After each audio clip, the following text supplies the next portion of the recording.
আসসালামু আলাইকুম। আজকে আপনাদের সাথে মাছ ধরার একটা ট্রিক্স শেয়ার করব।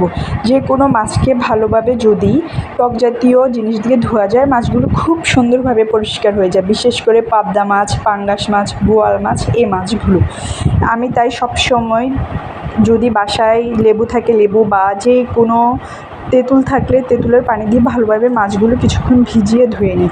তাহলে মাছের যে কালো ভাব সেটা খুব সুন্দরভাবে ধুয়ে যায় আর মাছগুলো একদম সাদা সুন্দর হয়ে যায়। আর খেতেও ভালো লাগে, কারণ হচ্ছে দুর্গন্ধ দূর হয়ে যায়, কালো ভাবটা দূর হয়ে যায়। তাহলে মাছটা রান্না করলে মাছটা খুবই সুন্দরভাবে খেতে খুব ভালো লাগে আর রান্নাটাও খুব ভালো হয়। এই যে আমি সব মশলাগুলো দিয়ে নিলাম। আজকে চেষ্টা করলাম একটু পাবদা মাছ রান্না করি, কারণ অনেক দিন ধরে পাবদাটা খাওয়া হয় না। তার জন্য ভাবলাম ফ্রিজে কিছু পাবদা মাছ আছে, ওগুলো রান্না করি।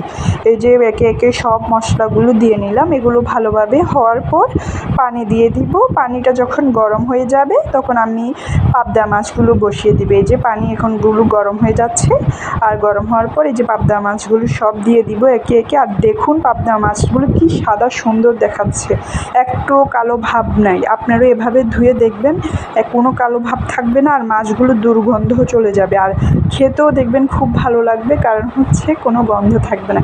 এই যে হয়ে গেলেও পানিগুলো গরম হয়ে গেছে, এখন আমি কিছু পানি দিয়ে নিচ্ছি যাতে ঝোলটা একটু বেশি হয়, আর হয়ে গেলে নামিয়ে নিব।